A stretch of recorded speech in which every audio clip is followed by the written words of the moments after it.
ជំបាជាមួយអៀកំស្រីជាដំបងសូមជម្រាបសួរបងប្អូនរួមជាតិពេញពិភពលោកជាពិសេសបងប្អូននៅក្នុងបណ្ដាញ Facebook និងបណ្ដាញ YouTube ជាទីគោរពនិងជាទីរាប់អានថ្ងៃនេះខ្ញុំឆ្លើយតបមកអាសុកវិជ័យដែលជាអាបនបល័យពូជសាសន៍ខ្មែរដែលវាការពារអាបិសាចស៊ីនុហើយនឹងកណ្ដួយម៉ែមីកញ្ចាស់មេពឹសបិសាចសក់សរន្ទះបាញ់យួនមនិចហ៊ូជីមិញវាចាត់ទុកថាប្រទេសខ្មែរយើងសប្តាហ៍នេះគឺជាស្ដេចខ្មែរដ៏ពិតប្រាកដតាមការពិតវាមិនមែនជាស្ដេចខ្មែរទេអ្វីដែលខ្មែរយើងបាត់បង់ទឹកដីវិនិច្ឆ័យអន្តរាយមកទល់ដល់សប្តាហ៍គឺបណ្ដាលមកពីកណ្ដួយម៉ែមីកញ្ចាស់មេពឹសបិសាចសក់សរនិងកណ្ដួយមេអាបិសាចស៊ីនុរន្ទះបាញ់ដេឆានដែលវាងាប់ដៃហោងហ្នឹងគឺបណ្ដាលមកពីវាប្រមូលទឹកដីឲ្យយួនសម្រេចបានជាស្ថាពរអ្វីដែលវាសម្លាប់នៅក្នុងរបបរាជានិយមប្រាប់កណ្ដួយមេអាបនបល័យពូជសាសន៍សុកវិជ័យឯងស្ដាប់ឲ្យបានច្បាស់លាស់របបស្ដេចខ្មែរយើងបាត់បង់តាំងពីថ្ងៃដែលវាបង្កើតនៅសង្គមរាស្ត្រនិយមគឺត្រូវជាថ្ងៃទី3ខែមីនាឆ្នាំ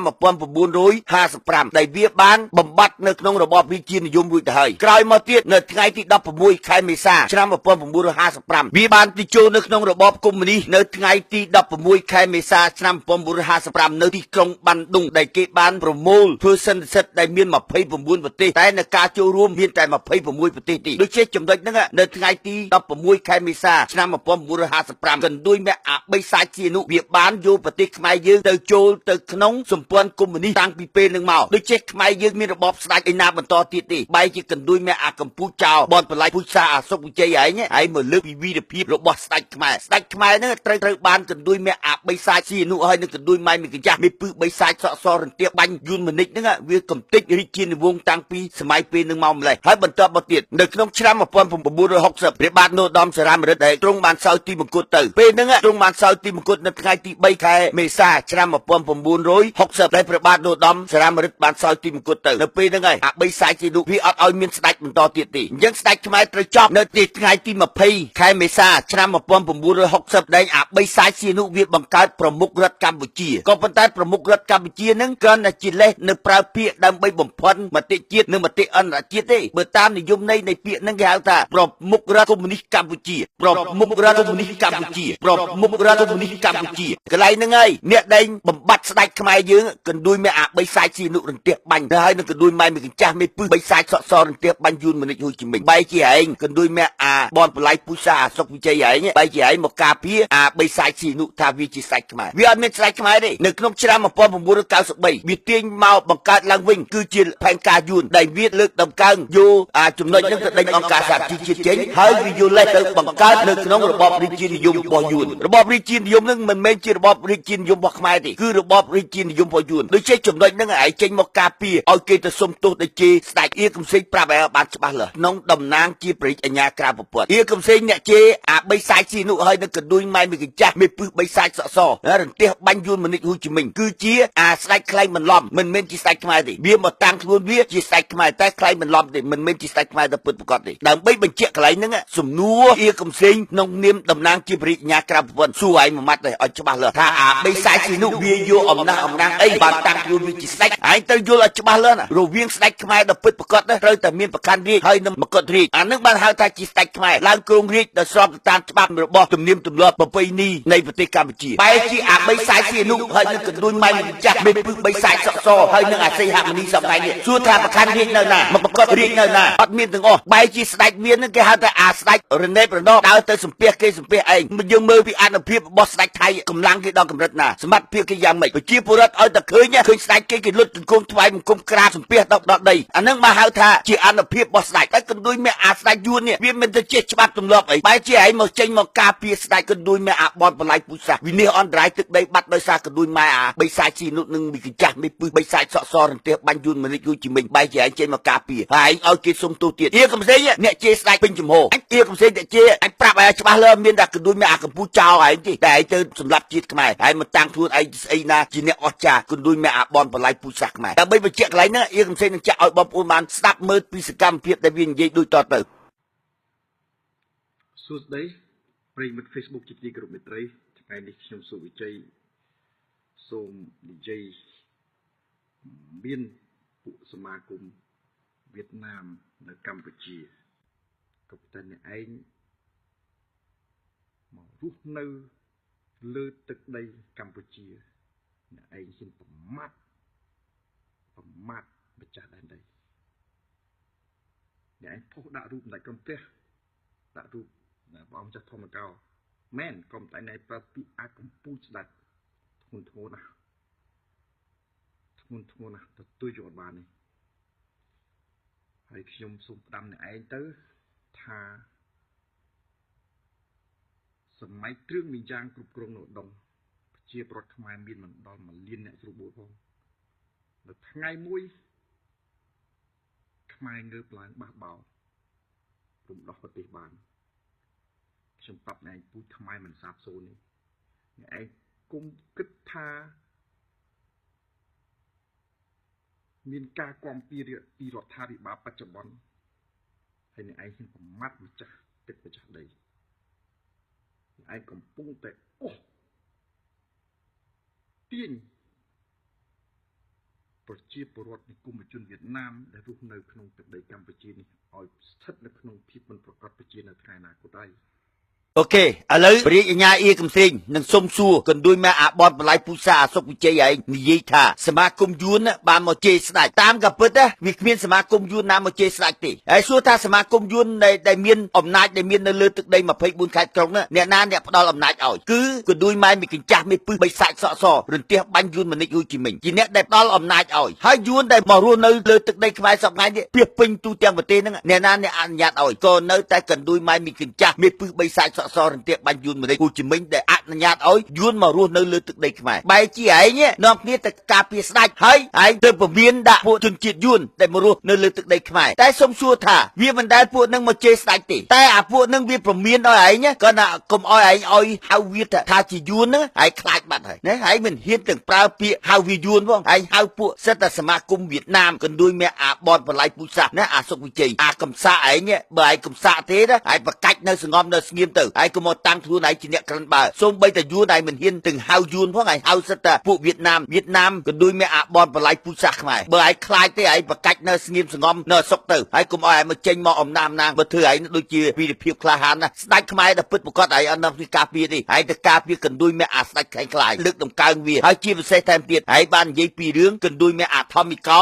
និងអាកណ្ដួយមេអាពីកណ្ដុលណាអារ៉ានរិទ្ធសិតអាពូជក្បត់ខ្មែរសិអាពូជក្បត់វាមិនមែនជាស្ដេចឯណាដូចជាចំណុចអស់ហ្នឹងហើយតែកណ្ដួយម៉ែពួកអាបនបល័យពូជសាសខ្មែរលើកដំកើងអាពូជរបស់អាបីសាយជានោះសិតអាពូជក្បត់ខ្មែរតាសម្រាប់ប្រជារាស្ត្រខ្មែរស្លាប់អស់មិនស្ទើរទេហើយជាពិសេសថែមទៀតនៅក្នុងស្ថាប័នរាជានិយមយួននេះសិតតែពួកយួននៅក្នុងហ្នឹងតាឯងមកចង់មកការពារស្អីឯងឲ្យអ្នកណាមកសុំទោសឯងឲ្យអៀកំសែងទៅសុំទោសកណ្ដួយម៉ែអាស្ដេចយួនហ្នឹងហ៎កណ្ដួយម៉ែអាបនបល័យពូជសាសខ្មែរអាសុកវិជ័យអៀកំសែងអ្នកជេរស្ដេចមិនមែនជេរត្រង់តែអាកំពូជទេកណ្ដួយម៉ែមីកញ្ចាស់មេពឹសបីសាច់សក់សរន្ទះបាញ់យួនមនិចហ៊ូជីមិញនិងកណ្ដួយម៉ែអាបីសាច់ស៊ីនុអាតៃហៅអាស៊ីនុហើយនឹងកណ្ដួយម៉ែពូជអាស៊ីនុទាំងអស់ហ្នឹងសិតតែអាពូជបនក្បត់ខ្មែរនេះអៀកំសែងជេរជាចំហមកប្រកាសជាចំហបញ្ជាក់ឲ្យឯងឲ្យដឹងច្បាស់លើព្រះរាជអាជ្ញាអៀកំសែងហ៊ានជេរចេញជាចំហមកគឺអាពូជបនបល័យពូជសាសខ្មែររួមទាំងឯងទៀតតែឯងបានគ្រប់គ្រងឯងមើលទឹកដីខ្មែរដែលស្លាប់បាត់បង់ជីវិតអស់ប្រមាណលានអ្នកហើយទឹកដីដែលបាត់បង់អ្នកណាដែលអ្នកអនុញ្ញាតឲ្យអ្នកណាដែលនាំយួនចូលមកហើយអ្នកណាដែលអ្នកជួយយួនដើម្បីមកសម្លាប់ពូជសាសខ្មែរទាំងអស់ក៏ដោយសារកណ្ដួយម៉ែអាបីសាច់ស៊ីនុហើយនឹងកណ្ដួយម៉ែមីកញ្ចាស់មេពឹសបីសាច់សក់សរន្ទះបាញ់យួនមនិចហ៊ូជីមិញដែលវាធ្វើសកម្មភាពតាំងពីឆ្នាំ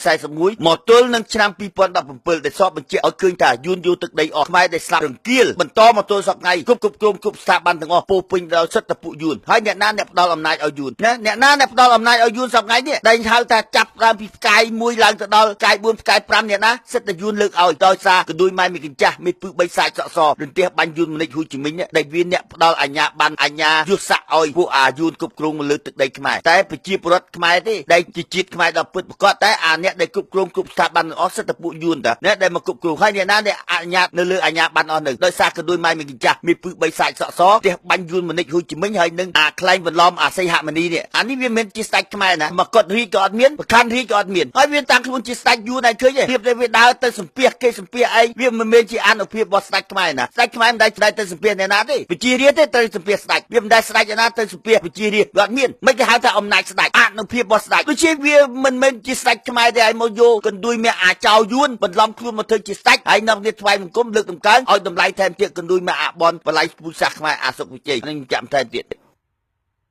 អញ្ចឹងខ្ញុំសូមឲ្យអ្នកឯងចេញសេចក្តីសុំទោសជាសាធារណៈ សុំទោសដល់ប្រជាពលរដ្ឋខ្មែរទូទៅដែលចាត់ទុកស្ថាប័នព្រះមហាក្សត្រគឺជាព្រលឹងជាតិពីព្រោះប្រទេសខ្មែរជាប្រជាជាតិដ៏ចំណាស់នៅអាស៊ីអាគ្នេយ៍ហើយដែលជាប្រជាជាតិមានម្ចាស់អរិយធម៌អង្គរហើយដែលអរិយធម៌អង្គរនោះប្រតិស្ថានបាននៅក្រោមរបបប្រជាធិបតេយ្យជាព្រលឹងរបស់ជាតិស្ដេចណាស្ដេចអាក្រក់ស្ដេចណាល្អស្ដេចណាអាក្រក់យើងមិននិយាយយើងនិយាយពីស្ថាប័នសូមអ្នកឯងប្រាប់ពីអាកម្ពុជាស្ដេចនេះហ៎ធ្ងន់ធ្ងរណាស់ទទួលយកបានទេអញ្ចឹងខ្ញុំសូមអ្នកឯងឆាប់ធ្វើសេចក្តីថ្លែងការណ៍សុំទោសជាសាធារណៈហើយខ្ញុំសូម5ដងទៀតរំលឹកឲ្យដឹងថាគ្រឿងវិញ្ញាណតែគ្រប់គ្រងកម្ពុជាប្រជាប្រដ្ឋសម័យនោះសម័យដងមិនต้องបាន1លានអ្នកទេនៅធ្វើការបះបោររួចផុតពីការគ្រប់គ្រងរបស់គ្រឿងវិញ្ញាណអញ្ចឹងអ្នកឯងត្រូវតែធ្វើសេចក្តីថ្លែងការណ៍សុំទោសជាសាធារណៈឲ្យបានកាន់តែឆាប់កាន់តែល្អនេះជាបំណងល្អចេញពីខ្ញុំឥឡូវអញប្រាប់កណ្ដួយមេអាបនបល័យពូសាអាសុកវិជ័យឯងបាននិយាយអំណះអំណាងឲ្យគេមកសុំទោសពីរឿងស្ដេចដែលគេជេរស្ដេចអៀកំសែងអ្នកជេរស្ដេ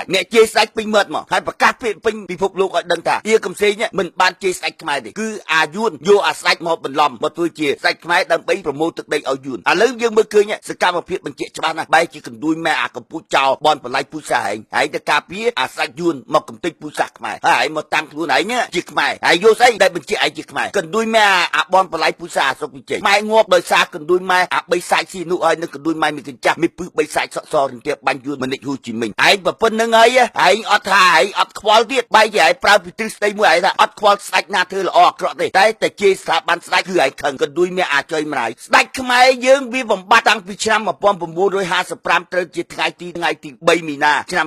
1955ដែលវាបង្កើតនៅក្នុងថាសង្គមរាស្ត្រនិយមសង្គមរាស្ត្រនិយមហ្នឹងគឺជារបបបិទស្ដេចអត់ឲ្យមានស្ដេចបន្តទៀតហើយវាចូលគុំនេះមកបែរជាឯងមិនទៅរករឿងកណ្ដួយមេអាបីសាច់ស៊ីនោះហើយនៅកណ្ដួយម៉ែមានកញ្ចាស់មានពឹសបីសាច់សក់សបែរជាឯងនាំគ្នាទៅការពារថែមទៀតឯងយកពីពាក្យគេហៅថាជេរស្ដេចអ្នកដែលប្រមាថស្ដេចអ្នកដែលកំទេចស្ដេចនេះគឺអាបីសាច់ស៊ីនោះហ្នឹងហើយមិនខ្វល់ថាស្ដេចណាអាក្រក់ស្ដេចណាល្អហើយចង់បានតែពាក្យស្ដេចហើយទៅលើកពិសិដ្ឋតែពីវីរភាពរបស់ខ្មែរយើងជាវីរភាពរបស់ព្រះបាទអង្គឌួងហើយឯងទៅលើកពីវីរភាពបងគូវត្តតែសកម្មភាពតែឯងមិនបានយកពីវីរភាពរបស់ពាក្យបរោះដើម្បីយកមកអនុវត្តប្រឆាំងជាមួយយួនទេបែរជាឯងយកពីវីរភាពទាំងអស់យកមកកណ្ដការអួតអាងតែសកម្មភាពឯងបំរើយួនមកសម្រាប់ពូជសាសន៍ខ្មែរកណ្ដួយមេអាបនបល័យពូជសាសន៍ពូយ៉ៃហ្នឹងហើយដែលធ្វើឲ្យប្រទេសជាតិវិនិច្ឆ័យអន្តរាយដោយសារអីឆ្នាំ1970ហើយរត់ជួបព្រៃម៉ាគីបង្កើតបាននៅក្នុងរបបខ្មែរក្រហមបនបល័យពូជសាសន៍ហើយបង្កើតបាននៅ7មករាអាហ្នឹងដែលសិតតែជាបនបល័យពូជសាសន៍ខ្មែរហើយបន្ទាប់មកទៀតឆ្នាំ1993ដែលចលនាតស៊ូតាមជីដែនធ្វើសង្គ្រាមអស់រយៈពេល4ទៅ10ឆ្នាំទាំងរំលាទាញអង្គការសហជីវជាតិឲ្យបានចូលទៅដែលចង់បញ្ចប់កណ្ដួយមេអាបីសាច់ស៊ីនោះហើយនឹងកណ្ដួយម៉ែមានកញ្ចាស់មានពឹសបីសាច់សក់សរន្ទះបាញ់យួនមនិចហ៊ូជីមិញជាពិសេសពួកឯងដែលបានគ្រប់គ្រងអាបីសាច់ស៊ីនោះឲ្យដេញអង្គការសហជីវជាតិចេញដែលយើងមើលពីលទ្ធផលក្រោយពីឆ្នាំ1993ឃើញយួនយូរបានទឹកដីខ្មែរទាំងអស់ទេដូចជាយើងមើលឃើញតែចលនាតស៊ូអស់4ទៅ10ឆ្នាំយើងវាយអ្នកណាយើងមិនវាយយួនចុងបញ្ចប់យើងមើលឃើញថាកណ្ដួយមេអាបីសាច់ស៊ីនោះរន្ទះបាញ់ហើយនឹងកណ្ដួយម៉ែមានកញ្ចាស់មានពឹសបីសាច់សក់សរន្ទះបាញ់យួនមនិចហ៊ូជីមិញទៅដេញអង្គការសហជីវជាតិចេញអាហ្នឹងដែលបញ្ជាក់បង្ហាញឲ្យឃើញច្បាស់ណាបែរជាកណ្ដួយមេអាកម្ពុជាចោលបនបល័យពូសាអាសុកវិជ័យឯងមកការពារមកការពារអាយួនខ្លែងខ្លាយមកធ្វើជាស្ដេចចំណុចហ្នឹងហើយដែលឯងចង់លើកថាពីវីរភាពរបស់ព្រះបាទអង្គឌួងដែលហៅអាគ្រឿងមេយ៉ាងដែលវាលេបថ្នាំសម្រាប់យួននៅក្នុងឆ្នាំ1840ទៅ46ដែលសង្គ្រាមរវាងព្រះបាទអង្គឌួងហើយនឹងអាយួនដែលធ្វើសកម្មភាពសង្គ្រាមដែលវាយដណ្ដើមអំណាចគ្នានៅពេលហ្នឹងខ្មែរយើងមានឥទ្ធិពលមានសមត្ថភាពខ្លាំងក្លាចំនួនហ្នឹងដើម្បីបញ្ជាក់កន្លែងហ្នឹងបានច្បាស់អៀកំសែងនឹងទាញយកប្រវត្តិសាស្ត្រដើម្បីបង្ហាញឲ្យបានពិតប្រាកដថាបើសិនជាកណ្ដួយមេអាកម្ពុជាចោលបនបល័យពូសាអាសុកវិជ័យឯងបើឯងមិនដឹងពីប្រវត្តិសាស្ត្រទេកុំលើកអំណះអំណាងហើយបើឯងចង់លើកពីអំណះអំណាងក៏ឯងទៅមើលឃើញថាវីរភាពវរៈបរោះខ្មែរយើងដែលមានសកម្មភាពខ្លាំងកំទេចយួនបែរជាឯងនាំយួនមកចូលស្រុកដោយសារអីដោយសារឯងគ្រប់គ្រងកណ្ដួយមេអាបីសាច់ជានោះហ្នឹងដែលវាធ្វើសកម្មភាពជួយយួនមកសម្រាប់ពូសាសន៍ខ្មែរបែរជាឯងមកធ្វើសកម្មភាពឲ្យគេចេញមកសុំទោសទៀតកណ្ដួយមេអាកម្ពុជាចោលបនបល័យពូសាសន៍ខ្មែរដើម្បីបញ្ជាក់កន្លែងហ្នឹងអៀកំសែងនឹងចាក់ប្រវត្តិសាស្ត្រនិយាយតាំងពីឆ្នាំ 34ដែលចាប់ផ្ដើមពីក្សត្រីអង្គមីដែលអាយុនេះវាបានគ្របដណ្ដប់គ្រប់គ្រងមកលើទឹកដីខ្មែរយើងសម្រាប់បានជាស្ថាពររួចទៅហើយក្រោមយុទ្ធសាស្ត្រក្រោមការរៀបចំនិងចាក់ការគ្រប់គ្រងរបស់យួនដែលលើកក្សត្រីអង្គមីឲ្យមកគ្រងដើម្បីបញ្ជានៅពីក្រោយដូច្នេះឲ្យបងប្អូនបានស្ដាប់នៃប្រវត្តិបនបលាយពូសាសអាសុកវិជ័យដែលវានិយាយថាខ្មែរយើងដែលមានកម្លាំងខ្លាំងដែលអាចវាយឈ្នះយួនបានដោយសារការងើបឡើងទាំងប្រជាពលរដ្ឋផងទាំងអំណាចស្ដេចផងពេលហ្នឹងដែលខ្មែរយើងខ្លាំងហើយនឹងការជួយជ្រោមជ្រែងពីសៀមមួយបំដែកផងដើម្បីបញ្ជាក់នៅលើឯកសារត្រង់កន្លែងហ្នឹងខ្ញុំនឹងទាញយកប្រវត្តិសាស្ត្រពីឆ្នាំ1834នៅក្នុងសម័យរជ្ជកាលរបស់ក្សត្រីអង្គមីគ្រប់គ្រងលើទឹកដីខ្មែរក្រោមបញ្ជារបស់យួនឲ្យបងប្អូនបានតាមដានដូចតទៅដូចបានរៀបរាប់រួចមកហើយថានៅក្នុងរជ្ជកាលក្សត្រីអង្គមីដែលសោយរាជ្យពីឆ្នាំ1834ដល់ឆ្នាំ1840អធិរាជយួនអាណាមឈ្មោះមីងម៉ាងបានប្រើគ្រប់មធ្យោបាយដើម្បីលុបបំបាត់អ្វីៗទាំងអស់ដែលមានលក្ខណៈជាខ្មែរមិនថាខ្មែរនៅកម្ពុជាឬខ្មែរនៅកម្ពុជាក្រោមឡើយនៅកម្ពុជាគេបានបញ្ជូនមន្ត្រីធំ3នាក់មកគ្រប់គ្រងខ្មែរគេដាក់មន្ត្រីយួនឲ្យនៅអមមន្ត្រីខ្មែរគេបញ្ជាឲ្យមន្ត្រីខ្មែរស្លៀកពាក់របៀបយួនគេព្យាយាមលុបបំបាត់ព្រះពុទ្ធសាសនាថេរវាទរបស់ខ្មែរគេវាយធ្វើបាបចាប់ផ្សឹកបណ្ដេញព្រះសង្ឃចេញពីវត្តនិងបានព្យាយាមបដូរឈ្មោះស្រុកខេត្តខ្មែរឲ្យទៅជាយួនសូម្បីតែក្សត្រីអង្គមីក៏គេបដូរឈ្មោះទៅជាងុកវ៉ាន់កុងជួដែរ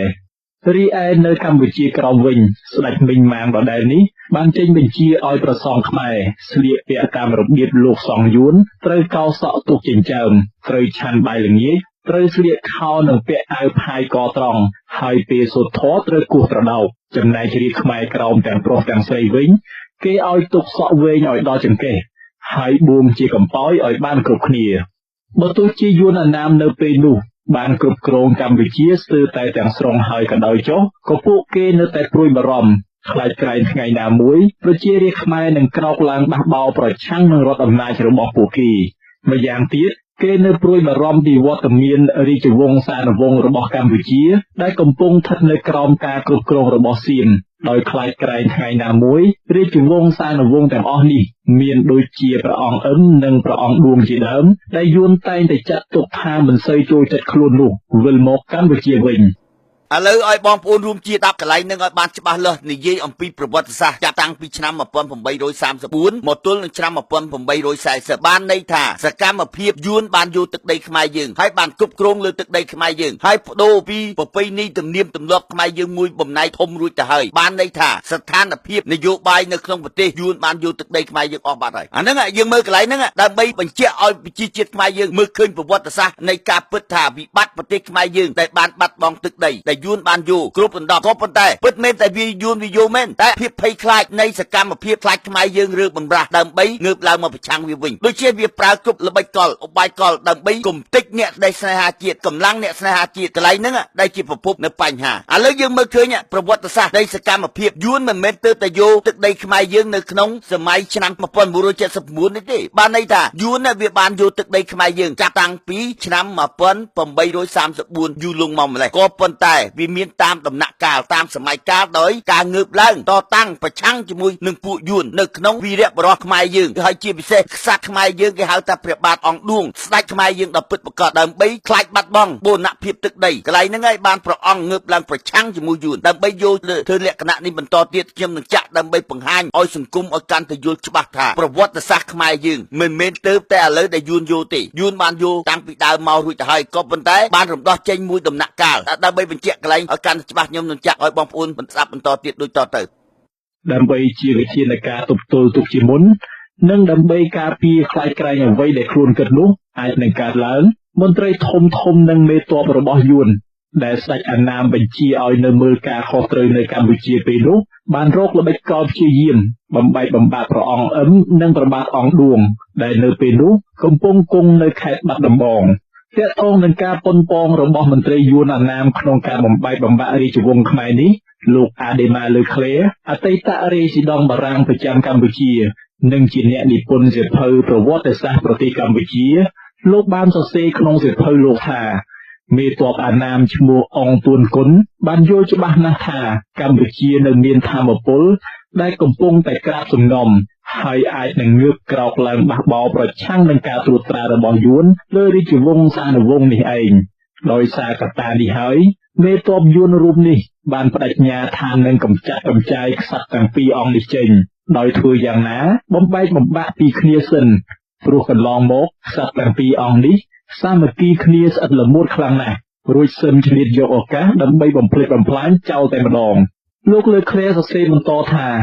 ក្នុងហេតុការណ៍នេះមេតបអង្គទួនគុណបានចាត់ឲ្យជនអណាម្នាក់ខ្លែងខ្លួនធ្វើជាខ្មែរដោយដាក់ឈ្មោះថាភគវីនាំលិខិតមួយទៅថ្វាយព្រះអង្គអ៊ឹមដោយទូលព្រះអង្គថាអាណាមកត្រួតត្រាកម្ពុជានេះគឺក្នុងគោលបំណងដើម្បីជួយធ្វើឲ្យកម្ពុជាមានសន្តិភាពប៉ុណ្ណោះគេក៏បាននិយាយបកស្រាយថាការដែលគេលើកបន្ទប់ស្ត្រីអង្គ3ឲ្យឡើងសោយរាជនោះគឺគ្រាន់តែចង់តែងតាំងព្រះនាងឲ្យធ្វើជាក្សត្រីបណ្ដោះអាសន្នប៉ុណ្ណោះរងចាំពេលដែលមានក្សត្រាខ្មែរមួយអង្គចង់វិលត្រឡប់មកសោយរាជវិញអាណាមនឹងជួយជ្រោមជ្រែងហើយទូលបន្តទៀតថាក៏ប៉ុន្តែព្រះអង្គមានគូប្រជែងមួយគឺព្រះអង្គឌួងដែលត្រូវជាអនុជបានរៀបចំផែនការក្បត់នឹងព្រះអង្គរួចទៅហើយដោយចាញ់ល្បិចកលបោបញ្ឆោតរបស់អាណាមព្រះអង្គអ៊ឹមក៏បានក្បត់នឹងព្រះអនុជរបស់ខ្លួនដែលធ្លាប់តែស្រឡាញ់សាមគ្គីគ្នាពីមុនមកព្រះអង្គបានផ្ញើលិខិតទៅថ្វាយស្ដេចសៀមថាព្រះអង្គឌួងកំពុងតែធ្វើចលនាប្រឆាំងនឹងប្រយោជន៍សៀមនៅកម្ពុជាក្រោយមកស្ដេចសៀមក៏បានចាត់មន្ត្រី2នាក់ឲ្យមកយាងព្រះអង្គឌួងទៅបាងកកភ្លាមហើយបានហាមផ្ដាច់មិនឲ្យព្រះអង្គយាងមកបាត់ដំបងវិញទេបន្ទាប់ពីព្រះអនុជត្រូវបានស្ដេចសៀមចាប់យកទៅឃុំនៅបាងកកហើយព្រះអង្គអ៊ឹមបានយាងមកគង់នៅពោធិ៍សាត់រួចធ្វើដំណើរយាងមកកាន់ទីក្រុងភ្នំពេញជាមួយមន្ត្រីបរិវាររបស់ព្រះអង្គនិងដោយនាំយកបុត្រាបុត្រីព្រះអង្គឌួងមួយចំនួនមកធ្វើជាចំណាត់ខ្មាំងផងពេលមកដល់ភ្នំពេញព្រះអង្គនិងរាជវង្សានុវង្សនិងមន្ត្រីមួយចំនួនទៀតក៏ត្រូវមេតបយួនបញ្ជូនបង្ហោះទៅឃុំនៅក្រុងវេតែម្ដងចំណែកមន្ត្រីមកពីខេត្តបាត់ដំបងដែលហែហោមមកជាមួយព្រះអង្គមួយចំនួនទៀតក៏ត្រូវបានយួនអាណាមយកទៅសម្លាប់ចោលឥឡូវនេះត្រឹមវគ្គចូលក្នុងវគ្គកន្លែងហ្នឹងក៏ខ្ញុំចង់ជម្រាបបងប្អូនរួមជាតិខ្មែរយើងទាំងអស់ជាពិសេសយុវជនឲ្យនាំគ្នាឲ្យតាមដានអំពីល្បិចកលវាពាក់ព័ន្ធទៅលើសង្គ្រាមនយោបាយឬក៏នៅក្នុងសង្គ្រាមចិត្តសាស្ត្រនៅក្នុងនយោបាយប្រើពីយុទ្ធសាស្ត្រយុទ្ធវិធីនៅក្នុងសម្ព័ន្ធញុះញង់អានេះវាជាយុទ្ធសាស្ត្រជាលក្ខណៈបំបែកបើសិនជាយើងបានសិក្សារៀនសូត្រពីរឿងសង្គ្រាមនយោបាយនិងសង្គ្រាមចិត្តសាស្ត្រនៅក្នុងវគ្គកន្លែងនេះគេហៅថាជាវគ្គសម្ព័ន្ធញុះញង់អញ្ចឹងនៅក្នុងយួនវាបានមើលឃើញថាសកម្មភាពរាជវង្សខ្មែរយើងដែលអំណាចខ្លាំងដែលមានគំនិតជ្រាសវៃពញាតវង្សពីរអង្គដែលមានព្រះបាទអង្គអ៊ឹមហើយនិងព្រះបាទអង្គឌួងហើយព្រះបាទអង្គអ៊ឹមហ្នឹងវាត្រូវជាព្រះរាមរបស់ព្រះបាទអង្គឌួងដូចជាចំណុចហ្នឹងហើយដែលអាយួនវាត្រូវតែរៀបចំកម្លាំងប្រើសម្ព័ន្ធញុះញង់សម្ព័ន្ធញុះញង់ហ្នឹងវាចូលនៅក្នុងល្បិចកលមួយហងខ្លួនមួយក្បាលពីរក៏ប៉ុន្តែហងខ្លួនមួយក្បាលពីរហ្នឹងសកម្មភាពដែលមិនទុកចិត្តគ្នាខ្លួនតែខ្លួនមួយរហូតដល់ក្បាលពីរតែមិនយល់ចិត្តគ្នាមិនទុកចិត្តគ្នាអាចចឹកគ្នារហូតដល់បំបែកខ្លួនជាពីរដូចជាបណ្ដាលឲ្យស្លាប់ខ្លួននឹងដោយសារអីមកពីការមិនទុកចិត្តអញ្ចឹងហើយបាននៅក្នុងយុទ្ធសាស្ត្រសង្គ្រាមនយោបាយគេប្រើពីល្បិចកលគេហៅថាហងខ្លួនមួយក្បាលពីរអានឹងគេហៅថាជាសម្ព័ន្ធញុះញង់អញ្ចឹងយុទ្ធសាស្ត្រយួនវាមើលឃើញថាសកម្មភាពរបស់ព្រះបាទអង្គឌួងហើយនឹងព្រះរាមរបស់ព្រះបាទអង្គឌួងនឹងសាមគ្គីគ្នាដ៏ស្និទ្ធស្នាលដ៏ជិតដិតប្រៀបបានដោយបបេមាត់នឹងថ្មិញក៏ប៉ុន្តែឈរទៅលើសម្ព័ន្ធញុះញង់កន្លែងហ្នឹងហើយដែលយុទ្ធសាស្ត្រយួនវាមើលឃើញថាត្រូវតែបង្កើតម្នាក់ដែលមានគំនិតជ្រាសវៃភគវី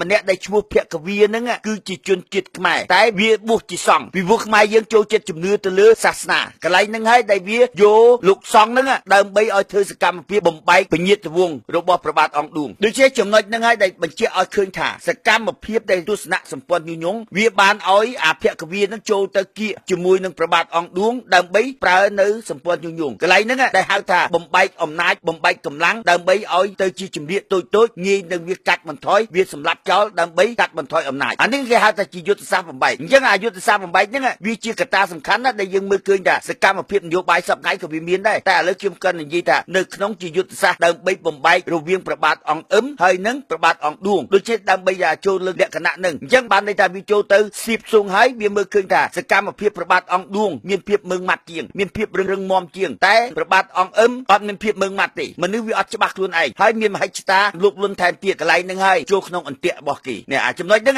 ដែល ដែលខ្លួនយើងមិនច្បាស់ពីខ្លួនឯងហើយមិនយល់ពីសូម្បីតែអាណិចរបស់ខ្លួនឯងបង្កើតមិនយល់ផងកន្លែងហ្នឹងហើយដែលចាញ់នៅឧបាយកលគីចាញ់នៅល្បិចកលគីរហូតទៅដល់ធ្វើសកម្មភាពសម្លាប់ប្រទេសជាតិដល់ខ្លួនឯងអាហ្នឹងដែលជាប្រភពបញ្ហាគេហៅថាសម្ព័ន្ធញុយញងអានេះវាពាក់ព័ន្ធនៅលើរឿងដែលបើអ្នកដែលបានរៀនសង្គ្រាមនយោបាយអ្នកនឹងយល់ហើយពីល្បិចកលអស់ហ្នឹងក៏ប៉ុន្តែយើងត្រូវយល់ថាវាស្ថិតនៅលើចិត្តមនុស្សដែលហៅថាភាពស្មោះត្រង់ហើយមិនស្មោះត្រង់យើងមិននិយាយថាបើសិនជាអ្នកដទៃអាហ្នឹងយើងអាចថាមិនស្មោះត្រង់ចុះបងប្អូនបង្កើតហើយហេតុអីបានមិនស្មោះត្រង់កន្លែងហ្នឹងដែលជាប្រភពបញ្ហាហើយបងប្អូនបង្កើតប្រើពីល្បិចចង់សម្លាប់ប្អូនខ្លួនឯងជំរុញឲ្យអាសៀមហ្នឹងមកចាប់អាណុចរបស់អង្គអឹមហ្នឹងឲ្យយកទៅដាក់គុកនៅស្រុកសៀមហើយពេលហ្នឹងអាយួនក៏វាបំបែកបានឥឡូវដូចជាវាបំបែកបានន័យថាវាតាក់ទាញអង្គអឹមហ្នឹងឲ្យយកពញាតិវង្សរបស់ព្រះបាទអង្គឌួងទៅជាចាប់ទៅជាចំណាប់ខ្មាំងដើម្បីតតាំងឲ្យព្រះអង្គឌួងហ្នឹងស្ដាប់បញ្ជាកន្លែងហ្នឹងគេហៅថាចាប់ជាចំណាប់ខ្មាំងដល់ចុងបញ្ចប់អាពួកអាម៉ៃអាថោងដែលគ្រប់គ្រងអាអង្គអឹមហ្នឹងបានន័យថាទៅដើរតាមទៅដល់ភ្នំពេញចុងបញ្ចប់អាយួនសម្រាប់ចោលទាំងអស់យកតាអង្គអឹមយកទៅដាក់គុកនៅទីក្រុងវេអាហ្នឹងដែលយើងបញ្ជាក់ឲ្យបានច្បាស់លាស់ថាសកម្មភាពយួនវាបំបែកបានដោយសារអីវាប្រើពីសម្ព័ន្ធញុយញងគេហៅថាបំបែកហងមួយក្បាលពីរបំបែកឲ្យបានពុះជ្រៀកទៅចុងបញ្ចប់ដងខ្លួនត្រូវងាប់ណាងាប់ទាំងពីរទាំងក្បាលទាំងដងខ្លួនកន្លែងហ្នឹងដែលសបញ្ជាក់ឲ្យឃើញថាអង្គអឹមហ្នឹងគឺជាអាជនក្បត់ជាតិខ្មែរសូម្បីតែប្អូនបង្កើតមិនទុកចិត្តដល់ចុងបញ្ចប់ទៅសម្លាប់ខ្លួនឯងទាំងអស់នេះជាលទ្ធផលក៏ប៉ុន្តែមិនទាន់ដល់វគ្គដែលគេត្រូវសម្លាប់ទេក៏ប៉ុន្តែសកម្មភាពមនុស្សដែលចង់បានអំណាចគ្រប់គ្រងអំណាចរហូតដល់បងប្អូនហើយការស្រឡាញ់គ្នាដែលមិនទាន់មានអំណាចស្រឡាញ់គ្នាដូចបបេមាត់នឹងវិញដល់ចុងបញ្ចប់ចាញ់នៅអបាយកលល្បិចកលភយួនដូច្នេះធ្វើទៅតាមល្បិចកលភយួនចុងបញ្ចប់គេសម្លាប់ចោលអស់លីងអាហ្នឹងដែលហៅថាល្បិចកលយួនសម្លាប់ខ្មែរយើងបន្តបន្ទាប់មកទល់នឹងសប្តាហ៍ដែលយើងចាញ់នៅអបាយកលដែលខ្មែរយើងស្លាប់បន្តបន្ទាប់ដែលហៅថាល្បិចកលយួនសម្លាប់ខ្មែរគ្រប់នីតិវិធីទាំងអស់ហ្នឹងដែលខ្មែរយើងចាញ់ហើយសម្លាប់ខ្មែរគ្នាឯងដោយសារអីដោយសារសិតតែល្បិចកលពួកយួនវាមិនដែលយកពួកយួនមកសម្លាប់ខ្មែរទេវាយកតែខ្មែរមកសម្លាប់ខ្មែរគ្នាឯងអាហ្នឹងហើយដែលបញ្ជាក់បញ្ហាកន្លែងហ្នឹងឲ្យបងប្អូនរួមជាតិខ្មែរយើងទាំងអស់ពិនិត្យហើយមើលសកម្មភាពដែលហៅថាអតីតកាលក៏ជាផ្លូវក៏ជាការឆ្លុះបញ្ចាំងដល់បច្ចុប្បន្នដើម្បីឲ្យប្រជាជាតិខ្មែរយើងមើលឃើញឲ្យច្បាស់លាស់ថាល្បិចកលវាជាឧបសគ្គវាជាអន្ទាក់មួយដែលទាក់ជីវិតប្រជាជាតិយើងស្លាប់អស់រាប់លានអ្នកគឺបណ្ដាលមកពីល្បិចកលវាពាក់ព័ន្ធទៅលើសង្គ្រាមនយោបាយនិងសង្គ្រាមចិត្តសាស្ត្រហើយវាពាក់ព័ន្ធនៅហៅថាសម្ព័ន្ធញុះញង់អានឹងហើយដែលសិតតែជាល្បិចកលរបស់យួនក៏ប៉ុន្តែទោះបីអានេះក៏ខ្ញុំទាញយកមកពីកន្លែងនឹងដើម្បីឲ្យយុវជនខ្មែរយើងទាំងអស់ឲ្យមានការស្រាវជ្រាវយល់ដឹងស្វែងយល់ពីរដ្ឋវិបត្តិនៃបញ្ហាប្រទេសខ្មែរយើងដែលជួបនៅភាពអន្តរាយក៏អាស្រ័យទៅលើយើងចាញ់នៅឧបាយកលល្បិចកលនៅការញុះញង់ក៏អាស្រ័យទៅលើខ្លួនយើងអត់មានជំហរអត់មានភាពរឹងមាំអត់មានភាពច្បាស់លាស់តែឈរលើសភាពនៅសភាវៈគេហៅថាចង់តែបានសេចក្តីសុខចង់តែបាននៅអំណាចនៅលៀបសក្ការៈទាំងអស់ក៏ដល់តែសរុបសេចក្តីទៅអ្វីក៏ដោយត្រូវវិនិច្ឆ័យអន្តរាយទាំងអស់ដោយសារអីដោយសារការលោភលន់ដោយគ្មានការពិចារណារហូតទៅដល់បងប្អូនខ្លួនឯងបង្កើតនៅតែយើងមិនទុកចិត្តអានឹងហើយជាភាពបរាជ័យដែលយើងចាញ់នៅឧបាយកលរបស់ពួកអាកម្ពុជាចៅយួនវាប្រើល្បិចនៅលើសម្ព័ន្ធញុះញង់បាទហើយក៏ជាយុទ្ធសាស្ត្រមួយទៀតយើងនិយាយពីរឿងផ្នែកខាងសង្គ្រាមនយោបាយហើយនិងសង្គ្រាមចិត្តសាស្ត្រដូចទេក៏ក្នុងសង្គ្រាមចិត្តសាស្ត្រវាដកស្រង់ចេញមកពីសម្ព័ន្ធគ្រប់គ្រងនៅក្នុងសម័យបច្ចុប្បន្ននេះគេប្រើពីសម្ព័ន្ធគ្រប់គ្រងសម្ព័ន្ធគ្រប់គ្រងនឹងវាមានយុទ្ធសាស្ត្រយ៉ាងម៉េចខ្លះហៅថាសម្ព័ន្ធគ្រប់គ្រងអញ្ចឹងវាលើកតួអង្គ4ឲ្យមកសម្ដែងគ្រប់គ្រងលើទឹកដីខ្មែរវាមានតួអង្គស្ដេចសពថ្ងៃដែរដែលមានស្ដេចដែលមានរាជានិយមបល័យពូជសាសន៍ទៅឈរលើកតា4ឲ្យយួនហែកដីឲ្យចិនហែករ៉ែឲ្យខ្មែររងគ្រោះដោយសារតែអាបិសាចសៀនុដែលម្នាក់នាំគ្នាងប់ងល់ជឿទៅលើអាបិសាចសៀនុអាហ្នឹងដែលជាប្រភពបញ្ហាហើយបន្ទាប់មកគោរពនៅកណ្ដួយម៉ែមីកញ្ចាស់មេពឹសបិសាចសក់សរន្ទះបាញ់យួនមនិចហ៊ូជីមិញអានេះជាយុទ្ធសាស្ត្រដែលគេយកស្ដេចឲ្យមកគ្រប់គ្រងលើទឹកដីខ្មែរហើយបន្ទាប់មកគេមានតួចិត្តអាក្រក់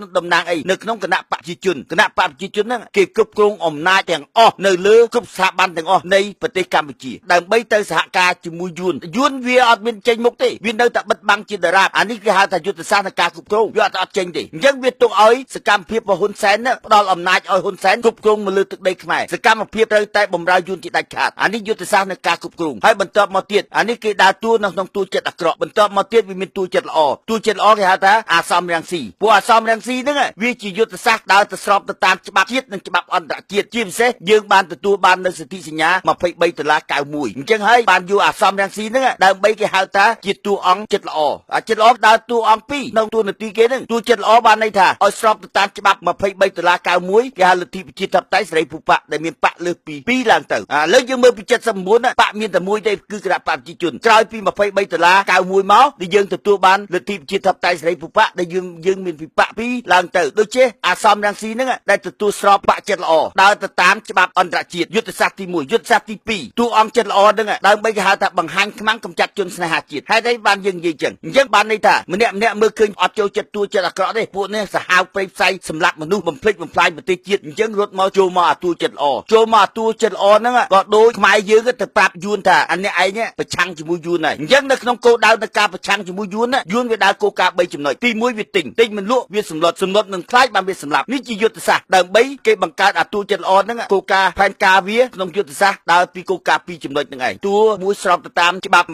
23.91និងច្បាប់អន្តរជាតិទី2បង្ហាញខ្មាំងកម្ចាត់ជនស្នេហាជាតិអាហ្នឹងហើយគេហៅថាជាយុទ្ធសាស្ត្រដើម្បីជាតួចិត្តល្អហើយបន្ទាប់មកគេលើកពីតួអង្គបំបែកបើតួអង្គបំបែកវាមានអាសម្ព័ន្ធចៅយួន3សាច់រន្ទះបាញ់ LDP ដែលមានអាខឹមវាសនាហ្នឹងដែលជាតួអង្គបំបែកអញ្ចឹងបងប្អូនមើលឃើញគ្រប់ឲ្យគណៈបកណាទាំងអស់ដែលងើបឡើងមកវាវាយបំបែកគ្រប់គ្នាទាំងអស់អានេះហើយគេហៅថាយុទ្ធសាស្ត្របំបែកដើម្បីឲ្យខ្មែរយើងទៅជាជំនៀកតូចកុំឲ្យមានភាពការប្រមូលផ្ដុំអានឹងហើយគេហៅថាយុទ្ធសាស្ត្រនៃការគ្រប់គ្រងនៅក្នុងចេញពីសង្គ្រាមនយោបាយនិងសង្គ្រាមចិត្តសាស្ត្រពីយុទ្ធសាស្ត្រនៃការគ្រប់គ្រងអានេះដែលខ្ញុំចង់បញ្ជាក់បងប្អូនយើងឲ្យយល់ត្រង់កន្លែងហ្នឹងហើយដើម្បីបញ្ជាក់ឲ្យកាន់តែច្បាស់បន្ថែមទៀតសូមបងប្អូនយើងរងចាំស្ដាប់ភាគទី2ជាភាគបន្តខ្ញុំនឹងទាញយកពីយុទ្ធសាស្ត្រនិងយុទ្ធវិធីដែលផែនការយួនដែលបានរៀបចំគ្រប់គ្រងលើទឹកដីខ្មែរយើងតាំងពីឆ្នាំ1834មកទល់នឹងឆ្នាំ1847រហូតទៅដល់ខ្មែរយើងងើបឡើងបះបោធ្វើសង្គ្រាមប្រឆាំងជាមួយយួនដណ្ដើមបានអំណាចហើយបន្ទាប់មកបានបារាំងមកគ្រប់គ្រងមកលើអាណានិគមហ្នឹងដែលយើងបានសេចក្តីសុខអស់រយៈពេល90ឆ្នាំដើម្បីបញ្ជាក់កន្លែងហ្នឹងឲ្យកាន់តែច្បាស់សូមបងប្អូនរងចាំស្ដាប់ភាគទី2ជាភាគបន្តបាទសូមអរគុណ